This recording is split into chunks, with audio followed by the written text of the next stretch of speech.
Karena ada cerita lagi nih teman-teman sekalian ya, pernah bercerita begini, saya nggak pernah sama sekali punya memori rasanya dicium ayah, dipeluk ayah, dibilang aku sayang sama kamu, itu kayaknya nggak pernah punya memori itu.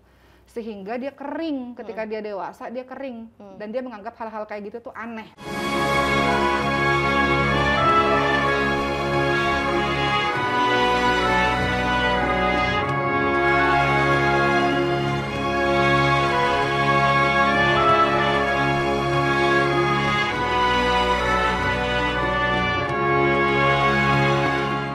Assalamualaikum warahmatullahi wabarakatuh. Sahabat Cahaya, saya Oki Setiana Dewi. Insya Allah akan menemani sahabat Cahaya selama beberapa menit ke depan dalam acara yang menarik dan insya Allah penuh dengan inspirasi-inspirasi, penuh dengan ilmu-ilmu, pengalaman-pengalaman yang berharga, Cahaya untuk Indonesia. Nah, pada hari ini saya nggak sendiri karena saya sudah bersama dengan sahabat saya. Oh, kalau ngomongin Caca ya, long history ya. Ini adalah Caca Frederika. Hai sahabat Cahaya. Caca sehat? Alhamdulillahirabbil alamin, Kak, sehat. Kak Oki gimana? Sehat. Hari ini kita mau bahas tema ibu, Ca. Oh gitu, ya. Jadi sebelum kita ngobrol lebih banyak tentang bagaimana peranan ibu dalam mendidik Caca dan sekarang Caca juga menjadi seorang ibu. Ini informasi kepada teman-teman semua di luar sana yang mungkin nggak tahu saya ini sama Caca ada hubungan apa sih gitu ya. Jadi dari sekian banyak salah satunya adalah ketika Allah menganugerahi anak saya itu terkena kelainan genetik namanya Prader-Willi syndrome. Jadi pada saat itu lagi nangis-nangis di rumah sakit, tiba-tiba Caca telepon. Masya Allah, itu pertolongan Allah melalui Masya Caca. Allah, tabarakallah. Dan Caca memperkenalkan dengan seorang dokter yang pada akhirnya sekarang menangani Sulaiman, dan alhamdulillah Sulaiman mengalami progres yang luar biasa. Jadi thank you Caca. Masya Allah, tabarakallah, Kak. Kemudahan dari Allah ya. Itu dokternya Kasia juga, gitu. Jadi ya udahlah, kita kalau ngomongin anak, ngomongin ibu, itu udah panjang lebar banget. Tapi kalau hari ini ngomongin ibunya itu tentang sisi Islami ya, Kak, kita ya, Kak ya. Iya, boleh, aku dong. pengen belajar sama Kak Oki soalnya. Sama, Kak Oki pengen belajar sama Caca. Oke Caca, setelah tadi ngomongin soal Kak Oki dan juga Sulaiman dan kenapa sih, sebelum kita banyak pertanyaan ya, kenapa sih Caca tuh hari itu, Kak Oki melahirkan terus hari itu Caca langsung nelpon, ada apa? Apakah Caca merasakan, oh saya sebagai seorang ibu juga merasakan Kak Oki seorang ibu yang punya anak yang sedang dinicu, seperti apa sih Caca? Sampai Caca tuh bela-belain nelpon gitu loh. Gak tau ya, itu juga pas aku lagi mau masuk jalan tol juga, jadi kan sinyal pasti agak kurang bagus, tapi nggak tahu kenapa somehow ya emang itu benar, Allah yang gerakin semua tangan kita nih, punyanya Allah nih. Kalau kita banyak-banyak berzikir mungkin sama Allah benar-benar pokoknya digerakin terdedak, dan itu mungkin rezekinya Kak Oki juga gitu kan. Terus udah kayak gitu, aku pas lagi lihat kebetulan itu bukan postingan Kak Oki yang pertama loh tentang Sulaiman dinicu. Jadi pas aku baru lihat, loh kok gini ya gitu, aku langsung pengen telepon, Kak Oki di mana? Kak, siapa yang ini? Siapa, gimana? Lagi mana keadaan? Pokoknya aku benar-benar kayak pengen tahu, dan alhamdulillah Kak Oki juga terbuka kan, jadi kita sambil bisa, nangis-nangis. Iya, Masya Allah, kayak I feel you Kak gitu kan. Terus habis itu ya aku maksudnya been there done that lah Kak gitu. Aku juga pernah ngerasa dimana ketika Kasia tuh butuh perawatan khusus pada saat itu tuh juga aku tahu sebagai seorang ibu tuh rasanya seperti apa gitu. Jadi karena kayak anaknya saya dinicu 2 minggu, anaknya Caca dinicu sebulan nih Caca. 24 hari, dan itu memang aku sebenarnya nggak sharing loh teman-teman di media sosial. Jadi aku tuh memang nggak sharing, teman-teman aku nggak ada yang tahu kalau misalkan kecuali yang deket-deket banget ya Kak. Jadi Caca nelfon Kak Oki karena merasakan aku tuh ngerti rasanya jadi seorang ibu yang punya iya, anak dinicu. Kak, dinicu kan kita dipisahin sama itu. Aku tuh sampai ngerasa ya, mungkin kalau ibu-ibu di luar sana anaknya masuk nicu 2-3 hari aja tuh rasanya kayak gimana gitu ya. Apalagi yang kayak Kak Oki berminggu-minggu, kayak aku hampir 1 bulan gitu. Karena ya memang begitulah prosesnya untuk digging, untuk tahu, cari tahu ini, cari tahu itu, cari tahu ini, kan itu semua butuh proses. Dokter pun juga bekerja secara maksimal pun butuh proses, kan nggak bisa tiba-tiba ujuk-ujuk tahu gitu. Jadi ya I feel you lah Kak, itu butuh support, butuh bantuan tuh ya gitu Kak, benar. Solusi masalah. Tapi kalau kita lagi dalam keadaan gitu, udah tenang ya, udah itu sabar ya gitu. Itu tuh kata-kata yang kayak gimana ya Kak, antara butuh dan nggak butuh. Makanya kan aku nggak bilang sabar sama Kak Oki kan. Aku yang cepet Kak, banget. aku tahu Kak Oki gini, tapi Kak Oki harus ini ya, pokoknya perasaannya harus Kak Oki lawan. Kak Oki boleh nangis, kan aku ngomong gitu sama Kak Oki kan. Kak Oki boleh nangis, tapi sorry ya Kak Oki logikanya tetap harus jalan ya Kak, gini. Kalau Kak Oki mau nangis sendiri nggak apa-apa deh, aku bilang gitu. Tapi kalau ngobrol sama aku, Kakak harus ini ya, jangan pakai perasaan, tapi pakai logika. Karena kalau pakai perasaan, aku tidak bisa bantu Kakak apa-apa. anak-anak yang Betul. aduh Ca, aku sedih gini. Betul. Ya terus aku harus apa? Aku meluk Kak Oki pun juga bukan itu Iya. yang bisa membahagiakan Kak Oki kan gitu. Jadi aku kan ngomong kayak gitu dan aku juga nggak bilang Kak Oki sabar ya gitu. Aku rasa Kak Oki udah tahu harus sabar sendiri. Jadi ya waktu itu Caca menelpon saya pada saat saya lagi di rumah sakit dalam kondisi yang masih sedih dan shock. Seorang ibu pasti shock ketika baru melahirkan, mengharapkan anak ada di dekat kita, di ruangan bersama dengan kita, tiba-tiba dipisahkan anaknya di NICU. Dan itu rasa sakitnya udah nggak berasa kan Kak? Bukan Rasa sakit sakit lagi, badan. rasanya tuh kayak kosong, kayak Melayang ya Kak? Iya itu aku juga gitu. Aku udah kayak melayang. Orang tuh kalau habis lahiran kan masih ada sakitnya, masih ada ngilu, masih ada apa? Enggak. kayak kosong gitu. Jadi ketika dokter ibu kayaknya dari kepala, dari paru, jantung, tulang, ini kayaknya dari atas sampai bawah kayaknya ada aja. Jadi kayak oh gitu ya. Iya, terus makin didigging, makin ketahuan, makin didigging, makin aduh udah deh Masya Allah, tabarakallah. Itu pengalaman yang luar biasa sih.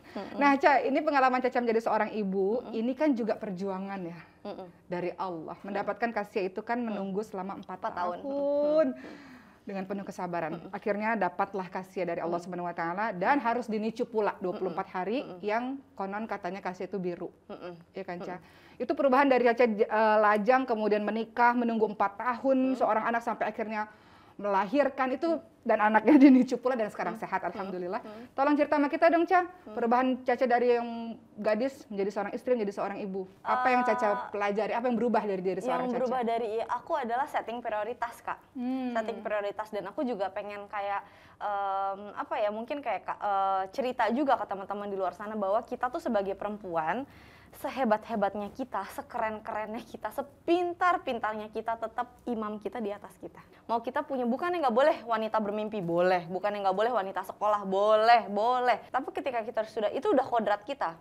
Hamil, melahirkan, ngurusin anak, menjadi madrasah buat anaknya gitu. Itu udah menjadi kodrat kita gitu. Dan berubah banget sih Kak, berubah banget. Dan aku sangat-sangat bersyukur sekali, oh ini kali ya, mungkin aku sama suami, Mas Diko, kita memang baru diberi kekuatan sama Allah punya anak dalam 4 tahun perkawinan. Karena tahun 1, kedua, ketiga kita mungkin masih sama-sama punya ambisi. Saya masih pengen begini gitu-gitu. Begitu udah ke tahun keempat tuh kita udah ambisi kita udah mulai agak turun. Jadi kita udah sama anak lebih fokus. Mungkin kalau kita punya anaknya di tahun pertama, kita nggak akan seperti sekarang nih gitu. Beda kan Allah tahu di makhluknya kuatnya kekuatannya seperti apa gitu. Ada juga orang yang nikah 3 bulan langsung hamil ya Masya Allah. Tapi mungkin saya sama Mas Diko pada saat itu memang saya merasa oh saya belum pantas dan sekarang malah aku ngerasa bersyukur Kak. Kenapa? Berarti kan kita anniversary kemarin 6 tahun perkawinan, anak 16 bulan umurnya. Itu rasanya kayak baru nikah aku sama Mas Diko. Iya dong Kak, kan biasa kayak orang-orang kayak baru 1 tahun 2 tahun nikah gitu. Jadi kayak kita masih baru belajar ini, belajar itu. Jadi bersyukur sih Kak. Dulu mungkin ngerasa kayak gimana gitu ya, tapi setelah ngelewatin tuh justru bersyukur gitu. Jadi ya yang berubah adalah belajar setting prioritas. Menjadi seorang ibu itu Masya Allah tabarakallah, pantesan aku ngerasa kenapa yang namanya surga di bawah telapak kaki ibu. Kenapa yang namanya kalau kita nyusuin anak tuh bener ya Kak, misalkan kita nyusuin anak tetesan ASI kita itu kayak bisa menggugurkan dosa-dosanya kita. Karena saya pikir dulu sebelum menyusui baby, nyusuin kan ya udahlah gampang, tinggal gini selesai, mau sambil ini gini. Ya Allah Kak, boyo ini rasanya kalau orang Jawa bilang, pegelnya Kak, ya ampun. Terus kalau lagi nitipin anak misalkan biasanya aku kalau bangun tidur, tuh aku suka kayak titipin ke mama gitu kan. Terus habis itu nanti ada yang bantuin babysitternya gitu kan. Terus aku mau nambah tidur dulu ya 2 jam gitu misalkan ya. Aku mau tidur lagi. Wah itu Kak rasanya ya. Surga. Kak itu hotel bintang 5 melewat Kak, bener itu bener, bisa selonjoran begini, gitu tuh. Jadi ternyata banyak hal yang ketika kita masih lajang atau kita single sendiri, tiduran tuh biasa aja. Iya, tapi benar. ketika kita udah menjadi seorang ibu, makan tanpa digangguin, udah bisa habis itu minum es teh manis tanpa diteriak-teriakin, Masya Allah. Dalam mengasuh Kasia sekarang masih 16 bulan. Ya pasti bahagianya banyak. Tapi susahnya selain nyusuin, pernah nggak sih baby blues atau pernah nggak sih? Karena aku juga pernah Ca, waktu masih anak pertama Ca. Ini bayi udah dikasih minum, ASI udah, ganti pampasnya udah, popoknya udah, semuanya udah kayaknya aku masih nangis terus. Akhirnya kalau ikutan nangis ya. Ini maunya apa sih nih bayi gitu? Jadi pernah nggak sih punya pengalaman yang baby blues atau ya Allah susah banget ya Allah kasih pertolongan untuk bisa ngasuh bayi atau ngasuh anak ini ya Allah? Alhamdulillah aku nggak sampai baby blues ya Kak, nggak sampai baby blues. Tapi kalau banyak pertanyaan kamu mau apa sih gitu tuh ada pernah sampai ke situ. Cuman mungkin itulah berkahnya ya Kak, aku punya anak baru 4 tahun. selama tahun kedua atau tahun ketiga lah, aku tuh mulai baca-baca buku gimana caranya kita handling anak itu. Aku mulai baca buku padahal aku belum punya anak. Jadi intinya gini Kak. Udah belajar dulu. Nah, aku udah belajar duluan. Memang teori sama prakteknya tuh beda. Kita tahu teorinya tuh 1 tambah 1 sama dengan 2. Prakteknya nggak selalu begitu gitu. Tapi minimal aku tahu prakteknya. Kayak sekarang Kasia sempat ngelewatin masa tantrum 2 bulan yang lalu lah gitu. Aku bilang, Kasia, kenapa nak? Kamu tuh lagi kecewa ya?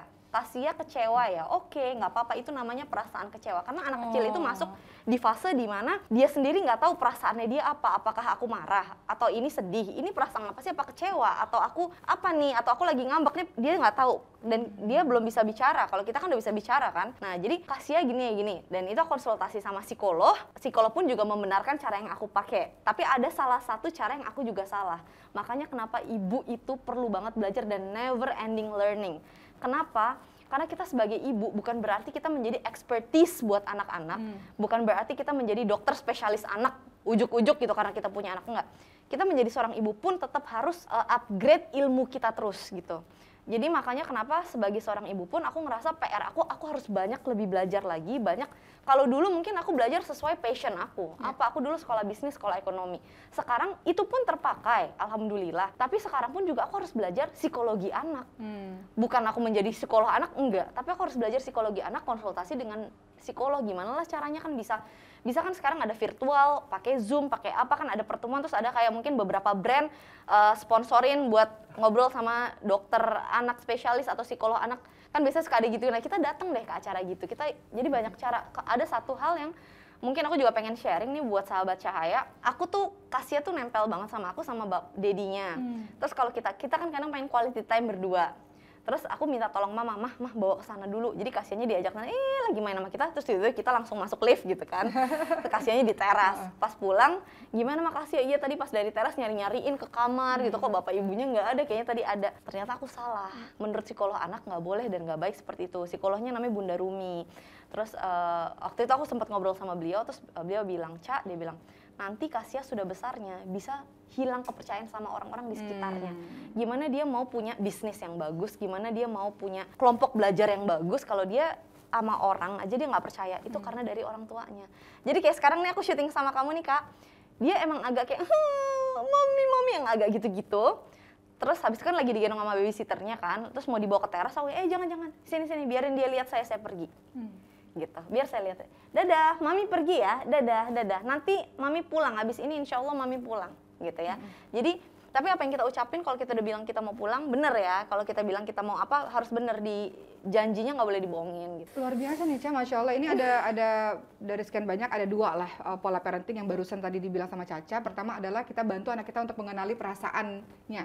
Oh sedih ya nak, iya mami ngerti kamu sedih. Yang Caca bilang tadi, dan itu sebenarnya nggak banyak dilakukan oleh orang-orang di luar sana. Jadi dengan mengenali perasaannya membuat dia, oh mami saya mengerti keadaan saya dan saya tahu oh ini marah tuh seperti ini. Dan kemudian berikutnya Caca mengajarkan pada kita juga untuk tidak boleh berbohong kepada anak, karena banyak banget orang tua di luar sana yang mama pergi bentar ya, pada nggak pamit malah kayak Caca tadi nggak pamit. Akhirnya Maksudnya biar nggak nangis, betul. tapi nggak boleh.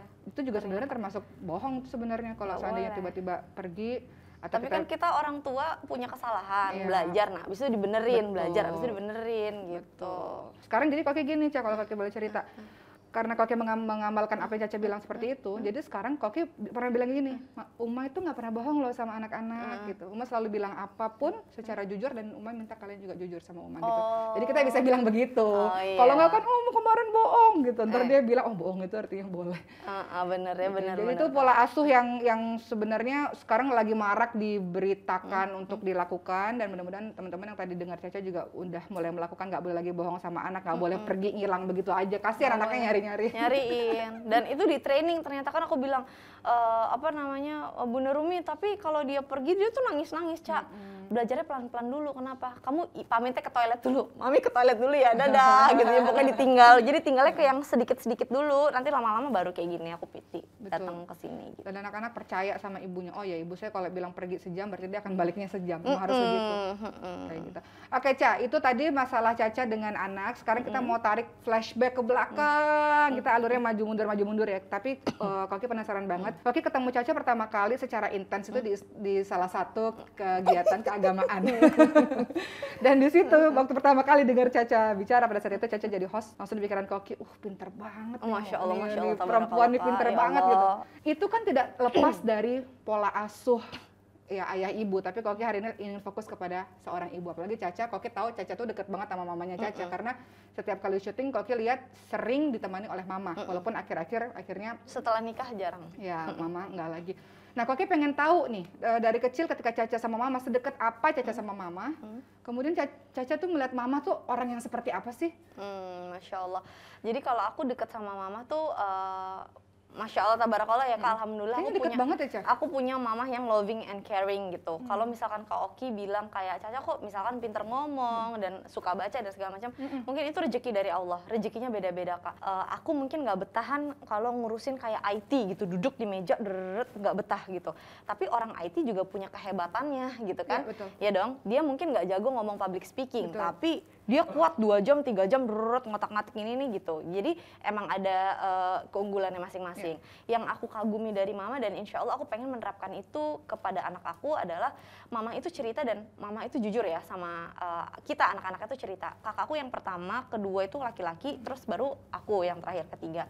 Dan mama bilang, mama tuh dulu salah waktu ngedidik kakakku yang pertama. Kenapa? Kakakku dulu yang pertama tuh pengen jadi pilot, nggak boleh, takut pesawatnya jatuh katanya. Terus habis itu pengen jadi pembalap, enggak takut kecelakaan. Pokoknya dia tuh sukanya tuh yang sama mekanik-mekanik itu nggak boleh gitu. Udah deh, zaman itu kakakku kelahiran 73 kalau nggak salah ya. Berarti kan zamannya Caca bungsu ya? Bungsu aku perempuan. terakhir. Jadi pada zaman itu kan zaman bapak pembangunan kita kan yang menjadi presiden kan. Artinya kan memang orang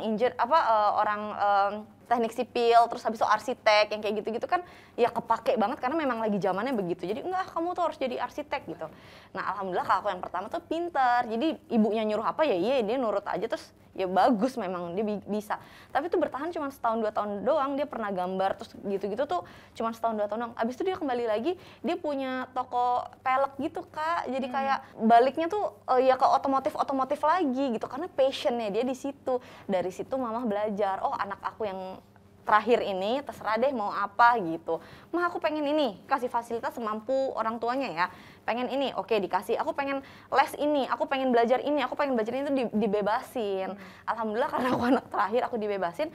Jadi aku tuh bisa mencari, bisa mengeksplor sendiri apa sih ternyata strength-nya aku, kekuatannya aku, dan aku bisa mendalami di situ gitu. Jadi mama nggak mau disalahin kayak kakakku yang pertama kedua. Ini kenapa aku sharing, ini mungkin bisa jadi pembelajaran juga kan buat kita semua bahwa kita nggak bisa mendikte anak mungkin akan melakukan apa yang kita dikte, tapi kalau itu nggak passionnya dia nggak akan long last gitu. Betul. Sebenarnya profesi apapun kalau dijalani sungguh-sungguh, insya Allah bisa menjadi orang yang berhasil di situ. Kalau zaman dulu anak-anak mau jadi apa? Mau jadi dokter? Harus, pokoknya harus gitu kan. Iya. Kalau anak zaman sekarang mau jadi apa? Jadi YouTuber. Iya. Dari ibunya Caca kita bisa belajar bahwa kita bebaskan anak kita terserah dia mau jadi apa saja, karena anak itu punya kecerdasannya masing-masing, punya potensinya masing-masing, dan tugas orang tua adalah menemukan potensi kecerdasan itu dan melatih skill itu. Nah itu yang aku benar-benar angkat. Aduh masya Allah tabarakallah, alhamdulillah aku punya mama seperti mama tuh, itu aku bersyukur banget sih Kak. Dan komunikasinya dekat sama aku juga, mama tuh bisa jadi temen, bisa jadi sahabat, bisa Masya jadi Allah, keren. bohong ya. Tapi kalau aku bilang aku nggak pernah berantem sama mama, apalagi anak perempuan. Iya. Pernah lah, nggak mungkin nggak pernah bohong kalau aku bilang enggak gitu. Tapi ya tetap di handling, mama tuh tetap bahwa saya adalah orang tua kamu anaknya, kamu jadi tetap harus sopan sama saya. Khususnya pada saat aku lagi masa-masa puber, namanya lagi puber kan, cara mendidiknya juga harus agak. Mama tuh bisa tahu kapan harus keras sama aku, kapan aku diulur, kapan aku ditarik gitu loh Kak. Jadi sahabat banget dong buat Caca. Bisa kayak gitu, tapi bisa juga dia jadi sesuatu yang aku takut banget tuh, bisa. Jadi supaya tetap ada wibawanya. Nah itu aku yang hebat sih, maksudnya mama di situ masya Allah. Tapi kalian sering komunikasi, apa-apa musyawarah, apa-apa diskusi, melakukan hal itu nggak sih? Selalu sih Kak, Selalu. alhamdulillah. Keren ya, karena kita lihat teman-teman sekalian bahwa sahabat Cahaya dimanapun berada, tipe-tipe pengasuhan itu beda-beda. Ada yang tipenya otoriter, pokoknya. Iya. Apa yang mama bilang pasti benar, udah dengerin aja, udah lakuin aja kan gitu kan. Itu mungkin mama waktu sama anak pertama kali. Iya, dan mama mengakui memang kayak oh beda ya mendidik anak dengan cara begini-begini. Jadi sekarang mama tuh cerita ke adik-adiknya atau ke siapapun kayak, udah deh anak bebasin, liatin aja dia sukanya di mana. Kalau dia sukanya art ya udah biarin art. Dia sukanya memang yang ilmu pasti kayak alam, ilmu fisika yang kayak gitu-gitu, dia biarin gitu. Jadi nggak usah kita pokoknya tuh bantuin dia kasih jalan aja gitu. Dan pola asuh yang juga tidak boleh juga sebenarnya pola yang permisif, serba boleh, apa boleh terserah boleh. Nggak boleh. Dan nggak pernah dimarahin sekalipun juga anak-anak tuh jadi apa ya Kak, jadi dia lebih galak sama anaknya. Betul. Aku tuh pernah denger loh Kak ada doa dari Ustadz Abi Maki. Aku inget banget ternyata ada doa gini. Aku nanya, ya Abi ada ya doa begitu ya? Jadi doa, ya Allah jangan engkau jadikan aku adalah budak anakku. Jadi kita orang tua jangan sampai kita jadi budak anaknya minta apa pokoknya kita usaha banget, harus bukannya kita nggak berusaha ya, kita juga berusaha, cuman bukan berarti kita jadi kayak budak anak gitu loh Kak. Gimana ya Kak cara jelasin? Nah gitu loh, pokoknya ada orang tua yang takut banget sama anak sehingga ini pengalaman sih memang. Iya kan, jadi aku mikir, aku kaget loh tuh Kak. Abi ada ya doa begitu ya, maksudnya iya, oh iya pokoknya jangan kau jadikan anak-anak kami adalah tuan-tuan kami atau gitu. Aku pernah dengar tuh begitu. Karena memang pernah juga ada pengalaman, ada salah seorang yang cerita, saya tuh heran sama orang tua saya. Kalau sama saya dimarahin terus, giliran sama adik saya, mama saya ini cerita nyata tapi ini pengalaman nyata ya, yang tidak boleh ditiru. Sampai adik saya noyor kepala mama saya diem takut, katanya begitu. Itu kan sesuatu yang harusnya nggak terjadi seperti itu. Tapi Kak Oki pernah marahin anak-anaknya Kak Oki nggak? Pernah. In some cases gitu? Pernah. Tapi sebelum Kak jawab pertanyaan Caca, Kak lanjutin lagi. Jadi pola asuhnya ibunya Caca adalah pola asuh demokratis ya, yang senantiasa mengajak berbicara, berdiskusi, nanyain pendapat kamu gimana. Dan ini pernah terjadi pada Nabi Ibrahim alaihissalam. Kalau teman-teman ingat, kemarin kita baru Idul Adha ya, kita meneladani kisahnya Nabi Ibrahim alaihissalam dalam surah As-Saffat ayat 100 sampai 111 itu berisi pola pendidikannya Nabi Ibrahim. Salah satunya adalah ketika Nabi Ibrahim alaihissalam bermimpi. Kan kalau nabi biasanya itu diberikan wahyu oleh Allah lewat mimpi. Jadi para nabi ini, salah satunya Nabi Ibrahim alaihissalam diberikan mimpi oleh Allah menyembelih anaknya. Makanya Nabi Ibrahim tanya kepada Nabi Ismail alaihissalam, pendapat kamu seperti apa? Jadi ini diberitahukan kepada kita semua bahwa pola asuh yang terbaik adalah pola asuh demokratif, komunikatif. Anak dilibatkan untuk berdiskusi. Mamanya Caca melakukan apa yang dilakukan oleh Nabi Ibrahim alaihissalam. Nah, pertanyaannya Caca mengenai Kak Oki pernah marah atau enggak sama anak. Kak Oki pernah marah, tapi Kak Oki marahnya adalah dengan Kak Oki kan kasih tahu perasaan Kak Oki. Uma marah, Uma sedih gitu. Supaya dia tahu perasaannya kita itu seperti apa. Uma nggak suka ketika misalnya nih Khadijah nih salah satu contohnya, memang kinestetik gaya belajarnya kesana kemari, sama sekali nggak mengerjakan tugas dari gurunya di sekolah. Ini kan aduh PR-nya ibu-ibu kalau anak-anak udah Zoom ya. Jadi biasanya Kak Oki akan bilang Uma sedih karena Khadijah sudah banyak waktu bermainnya. Kenapa Khadijah seperti ini? Padahal Uma cuma minta waktu 10 menit aja untuk ngerjain hal ini. Dan entah kenapa dengan kalimat yang seperti itu saja dia udah diam dan dia takut dan ngembang. Respect ya langsung. Karena Kak Oki hari-hari I love you sayang, Uma sayang. Tapi setelah dimarahin seperti itu dia ngembang, ayo kita belajar sama-sama. Karena Khadijah tahu Uma marah pada saat ini, Uma nggak suka perbuatan seperti itu, kita kerjakan sama-sama. Nah setelah dia ngembang, terus Kak Oki langsung peluk, I love you sayang. Gitu. Dalam waktu yang beberapa menit kemudian, I love you sayang, Uma melakukan ini karena Uma sayang. Gitu. Jadi tegas itu menjadi orang tua, tegas itu memang perlu ya Kak? Perlu dong. Yang penting tuh bukan marah tanpa alasan, tanpa sebab, dan aneh-aneh teriak-teriak atau gimana. Betul. Apalagi sampai main tangan, naudzubillah min dzalik, jangan. Betul. Ini Dan pelukan ciuman itu memang harus ada. Caca gitu nggak sih ke Kasia gitu, banyak pelukan, banyak ciuman. Aku kayak gitu karena aku seperti almarhum ayahku. Kalau aku dikasih hadiah terus tapi aku nggak dipeluk, aku tuh bisa nangis. Aku nggak butuh love language, aku nggak di situ. Love language aku tuh aku harus disentuh, dipegang, dipeluk gitu. Nah aku sama anakku begitu, tapi kayaknya karena dia kalau terlalu cium-ciumin malah dia kayak nggak suka gitu. Tapi ada pernah kejadian nih di zamannya Rasul, ada namanya Aqra, beliau ini punya anak 10. Kemudian Aqra ini mengatakan, wahai Rasul, aku nggak pernah cium anak ini, nggak pernah peluk anak ini. Kata Rasul, man la yarham la yurham. Barang siapa yang tidak menyayangi, tidak akan disayangi. Jadi perlu itu untuk mencium anak, untuk menyentuh anak, kan bonding. Kenapa kita menyusui? Itu kan bagian dari bonding sebetulnya. Betul. Memang ya benar. Perlu diusap juga kepalanya. Karena kalau dia kosong dari hal-hal seperti itu, nanti di masa yang akan datang dia akan cari pelukan dan ciuman dari yang lain. Gitu. Jadi harus dipenuhi. Terus dicium juga itu ya tuh punggung tangannya kayak kalau anak-anaknya kayak dicium gitu ya. Koki juga suka melakukan itu. Ya, aku sama suami juga suka cium tangannya Kasia sih. Jadi bukannya dia aja tapi kayak kita juga gitu. Betul. Jadi pas cium tangan kan, itu kan cara orang tua dalam mengekspresikan kasih sayang ke anak-anak tuh berbeda-beda. Tapi memang sentuhan, pelukan itu tuh penting banget. Karena ada cerita lagi nih teman-teman sekalian ya, pernah bercerita begini, saya nggak pernah sama sekali punya memori rasanya dicium ayah, dipeluk ayah, dibilang aku sayang sama kamu, itu kayaknya nggak pernah punya memori itu. Sehingga dia kering, ketika dia dewasa dia kering, dan dia menganggap hal-hal kayak gitu tuh aneh buat dia. Nah ini kan jangan sampai terjadi di kehidupan kita bahwa anak-anak kita tumbuh menjadi orang yang hatinya kering seperti itu gitu. Dan dia mengatakan kalau ngelihat orang-orang yang seperti itu ya timbul rasa iri, ngelihat orang-orang foto di Instagram, sosial media yang keluarganya harmonis timbul rasa iri. Jadi itu pelajaran untuk kita semua bahwa kalau Allah anugerahi anak-anak ada pada diri kita, ada pada keluarga kita, maka itu kesempatan kita untuk bisa peluk, untuk bisa cium. Tapi Ca, Koki mau cerita sama Caca dan Koki mau tanya pendapatnya Caca juga. Koki kan dokter kita kan sama nih Ca ya. Jadi karena ini beralih ya setelah dari orang tuanya Caca, Koki mau tanya pendapatnya Caca. Akhirnya Koki merasakan kan kita punya anak yang sama-sama di NICU ya Ca. Kita beralih ke topik yang berikutnya. Koki merasakan betapa sedihnya seorang ibu ketika anaknya dalam kondisi yang tidak baik. Jadi waktu itu Koki pergi ke NICU dan bertemu dengan 63 bayi di NICU dan banyak bayi-bayi yang unwanted children. Hah? Bener Kak? Ya Allah. Kata beliau. Jadi terus banyak anak-anak. Diapain anaknya? Ya ditaruh aja di situ, di NICU ditinggalin. Terus habis itu siapa yang ngasuh? Ya, yang ngasuh akhirnya beliau, para dokter akhirnya mencari dana. Siapa yang mau menyumbangkan biaya? Karena anak-anak ini. Terus kalau udah sehat, udah keluar dari NICU? Diserahkan kepada panti asuhan atau diserahkan habis kepada ini aku langsung telepon dokter.